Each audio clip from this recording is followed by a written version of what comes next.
আপনারা যারা কৃষিকাজ, মৎস্য চাষ কিংবা পশুপালন করেন অথবা এসব বিষয়ে নতুন তথ্য জানতে চান, শুরু করছি তাদের জন্য কৃষি উন্নয়ন ভিত্তিক অনুষ্ঠান মাটি ও মানুষ। সেই দর্শক, আপনারা জানেন আমাদের অনুষ্ঠান থেকে যথারীতি প্রচারিত হয় মাঠভিত্তিক একাধিক প্রতিবেদন। শুরুতে থাকে আমাদের প্রধান প্রতিবেদন এবং আমাদের আজকে অনুষ্ঠানে নির্বাচিত প্রধান প্রতিবেদন বিষয় হচ্ছে বাংলাদেশে বাণিজ্যিকভাবে ড্রাগনের চাষ। আমরা প্রতিবেদন ধারণ করেছি ঘাটালের সাগরদিঘির বাসাবাড়ি অঞ্চল থেকে। দেখুন অনুষ্ঠানের প্রধান প্রতিবেদন।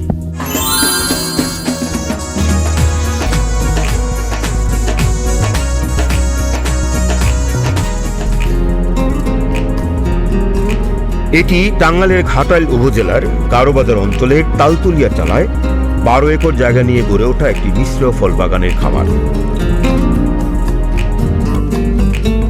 এই খামারের গোড়াপত্তন হয় 2017 সালে। শুরুতে 1200 পিলারে 6000 ড্রাগনের চারা রোপণ করা হয়। পর্যায়ক্রমে ড্রাগনের পিলার বৃদ্ধি করা হয়। সেই সঙ্গে এই মিশ্র ফল বাগানে যুক্ত হয় বাড়ি মাল্টা 1, চাইনিজ কমলা, নাগপুরি কমলা ও দার্জিলিং কমলা। আর বিদেশে হাই ভ্যালু ফল হিসেবে পমেলু, অ্যাভোকাডো, রামবুটান, লঙ্গন, সাওয়ারসপ এবং ভিয়েতনামি শরীফা। গেল 2 বছর ধরে ড্রাগন এবং মাল্টার চমৎকার ফলন দিচ্ছে। মূলত খামারটি একটি যৌথ উদ্যোগে অংশীদারিত্বের ভিত্তিতে প্রতিষ্ঠিত এবং অংশীদারি সকলেই অবসরপ্রাপ্ত কৃষিবিদ, যাদের কর্মস্থল ছিল যথাক্রমে কৃষি সম্প্রসারণ অধিদপ্তর, বাংলাদেশ কৃষি গবেষণা ইনস্টিটিউট, বঙ্গবন্ধু শেখ মুজিবুর রহমান কৃষি বিশ্ববিদ্যালয় এবং বাংলাদেশ কৃষি ব্যাংক। বাংলাদেশে বাণিজ্যিক কৃষি সম্প্রসারণের একটি নতুন ধারণা নিয়ে হাই ভ্যালু ফল ও বিদেশি ফলের ব্যাপক চাষাবাদ প্রবর্তনের স্বপ্ন নিয়ে যাত্রা শুরু করেন 5 জন কৃষিবিদের এই কৃষি খামার। লক্ষ্য বাস্তবায়নে কৃষিবিদগণ নতুন ফল, বিদেশি দামি ফল, নতুন প্রযুক্তি সংযোজন করেন মিশ্র ফল বাগানে। যেমন এই মিশ্র ফল বাগানে ড্রাগন এবং অন্যান্য ফলের মুক্ত পরাগায়নের জন্য স্থাপন করেছেন মৌ বক্স, যেখানে মৌমাছিদের অবাধ বিচরণে ড্রাগন এবং মাল্টা সহ অন্যান্য ফলের পরাগায়ন সুষ্ঠু হবে। ফল ফলাদি কিংবা যে কোনো কৃষি ফসলের জন্য পরাগায়ন একটি গুরুত্বপূর্ণ বিষয়। কৃষিবিদগণের মতে অবাধ সুষ্ঠু পরাগায়ন না হলে উৎপাদিত ফলের আকার অসমান হবে এবং কোনো কোনো ক্ষেত্রে উৎপাদন অনেকটাই ব্যাহত হবে।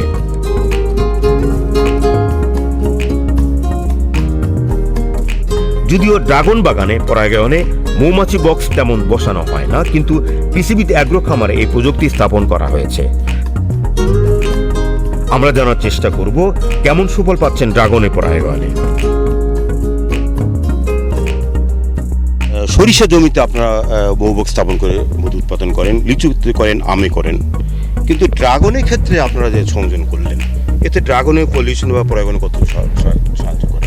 ড্রাগনে আমরা এখানে নিয়ে আসছি, আগে কখনো ড্রাগন ফল ছিল না, তবে আমরা পরীক্ষাভাবে দেখলাম যে এই বছর আমাদের ড্রাগনে মৌমাছি রাখলে পরে একদিকে ফুলের পরাগায়ন হয়, আবার অন্যদিকে মৌমাছিগুলো অনেক শক্তিশালী হয়, যাতে পর্যাপ্ত পুলেন পায়, লেকটারও পায়, সেজন্য আমাদের খাবারটা কম লাগে অক্সিজেনে। কৃষিবিদ আপনি বৈজ্ঞানিক ব্যাখ্যা কি? কৃষিবিদরা আপনার এই বিষয়টা কিভাবে দেখছেন? হাতে পলিনেশন করা টাফ, এত বড় এরিয়া, সুতরাং আমরা চেষ্টা করতেছি যে মৌমাছি দিয়ে পলিনেশনটা করানোর জন্য। অন্যান্য যারা এই ড্রাগন খামার করেছে তারা তো এরকম এই পদ্ধতি অবলম্বন করেনি। হ্যাঁ, উৎপাদনের ক্ষেত্রে কি কোনো তারতম্য আসছে? হ্যাঁ, অবশ্যই তারতম্য আছে, এবং কি আমরা যে পরিমাণে এই বাগান থেকে আমরা ফল পাইছি অন্য অন্য খামারের কাছে আমরা মত বিনিময় করেছি, কিন্তু তারা আমাদের চেয়ে অনেক কম ফল পাইছে, কিন্তু ফলের সাইজও আলহামদুলিল্লাহ আমাদের অনেক সাইজ অনেক বড় এবং অনেক ভালো। এটা একমাত্র এই পরাগায়নের কারণে।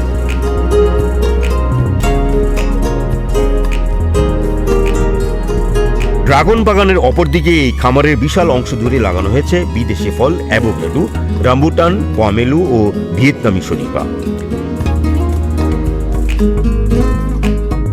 অ্যাভোকাডো, তারপরে মালবেরি আছে, তারপরে আমাদের শরীফা, ভিয়েতনামি শরীফা। ভিয়েতনাম এগুলো কি ফল দেওয়া শুরু করেছে? ইয়েস, এই বছর ফল দেওয়া শুরু করেছে। আশা করি যে উৎপাদন ভালো হবে, কারণ এই বছর আমাদের প্রথম ফল আসছে, সাইজ এবং quantity it's very good, we are satisfied. নিশ্চয়ই কৃষিবিদদের ধারণা, সাধারণ কৃষির ধারণাটা অন্যরকম। সেভাবে ব্যতিক্রম কিছু কি উপস্থাপন করছেন আপনি এই অঞ্চলের মানুষকে প্রদর্শন করার জন্য, যে কৃষিবিদরা খামার করেছে, এই যে একটা বিশাল একটা আলোচনা? হ্যাঁ, এটা সবাই এখানে উৎসাহিত হচ্ছে আমাদেরকে দেখে। আমরা 5 জন কৃষিবিদ আছি, প্রত্যেকেই যার যার কর্মস্থল থেকে অপশন নেওয়ার পরে আমরা কিন্তু একত্রিত হয়ে এই কোম্পানিটা করছি। আমাদের বয়স কিন্তু আপনার 60 অ্যাবাভ। সবাই। উদাহরণ এবং বাংলাদেশে। শেষ বয়সে আমরা 5জনে মিলে একটা প্রজেক্ট করলাম, এটা আমাদের জন্য আনন্দের এবং মানুষও দেখতেছে এবং সময়ও কাটছে। এই সমস্ত বিদেশি ফলের চারা উৎপাদনের জন্য সাভারে গড়ে তোলা হয়েছে বিশাল নার্সারি, যেখানে নানা ধরনের হাই ভ্যালু ফলের চারা উৎপাদন ও বিদেশ থেকে আমদানি করা হয়। দর্শক KBD5-এর এই প্রতিবেদনে আপনারা এক পর্যায়ে দেখেছেন ভিয়েতনামের শরীফা, যার ওজন প্রায় একটি 800 গ্রাম 900 গ্রাম। এই নার্সারিতে সেই ওনার KBD5 পক্ষ থেকে এই নার্সারি তৈরি করে সেখান থেকে চারা উৎপাদিত হয়। সেই চারা এই গাছ থেকে কিন্তু এক বছর পরেই এক একটি শরীফা ধরবে, যার ওজন হবে প্রায় 800 থেকে 900 গ্রাম। এর পাশে রয়েছে মিষ্টি তেঁতুল। মিষ্টি তেঁতুল একটা দুর্লভ প্রজাতির। আমাদের বাংলাদেশে অনেকেই ইদানিং মিষ্টি তেঁতুল গাছ রোপণ করেছেন বাণিজ্যিকভাবে, এই চারা উৎপাদন করছেন, চেষ্টা করছেন বাংলাদেশের প্রেক্ষাপটে এই মিষ্টি আতার চাষ বাণিজ্যিকভাবে সম্প্রসার করার জন্য।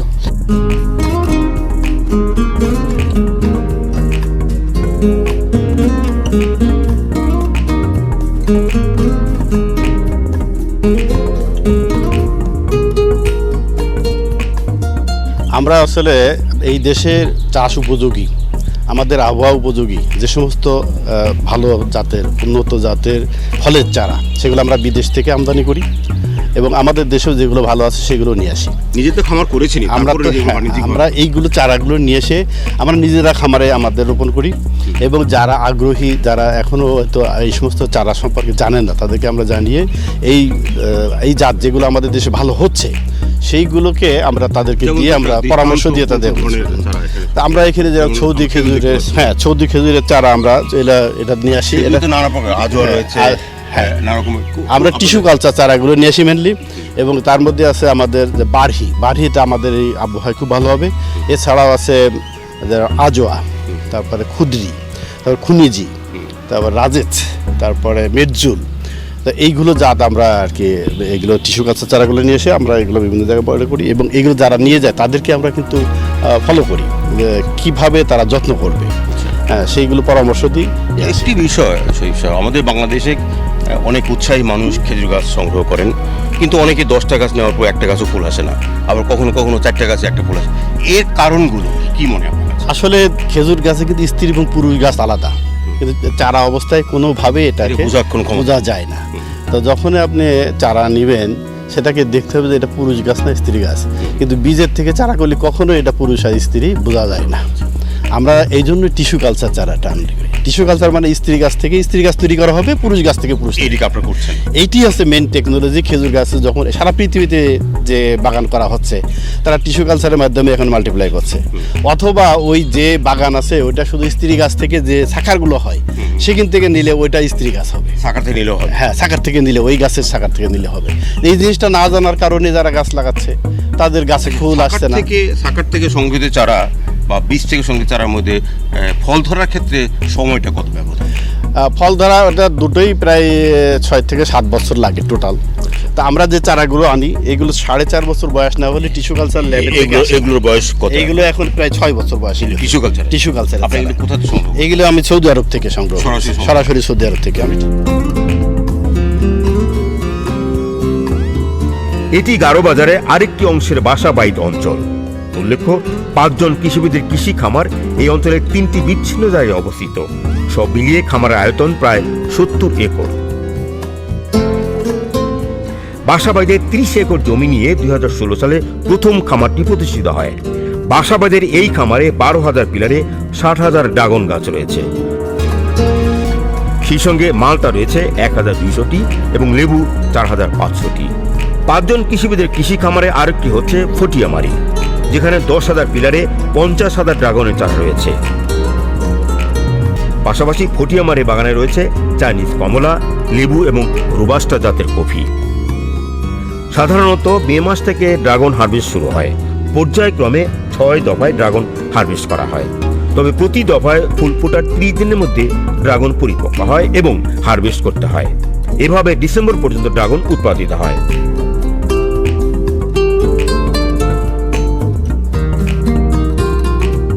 ড্রাগনের শেলফ লাইফ অন্য সব ফলের তুলনায় একটু বেশি।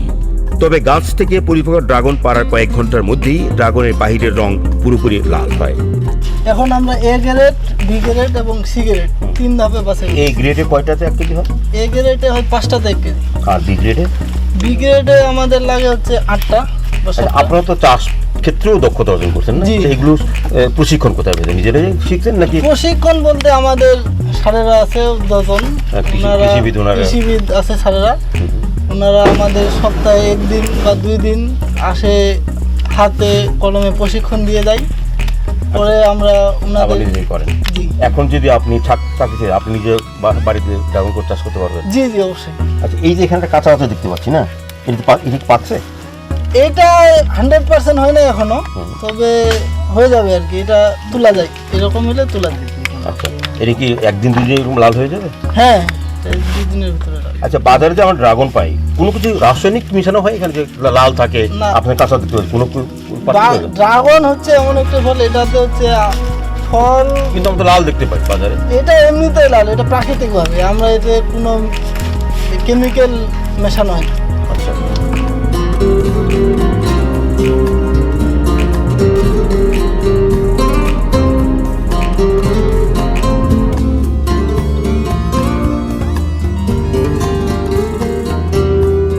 আজকে যে ট্রাক লুট হচ্ছে, আজকে শর্টিং হচ্ছে, আজকে কত কেজি আপনারা পাঠাবেন? আমরা আজকে প্রায় 800 কেজির মতো পাঠাবো। এরকম প্রতিদিনই হচ্ছে?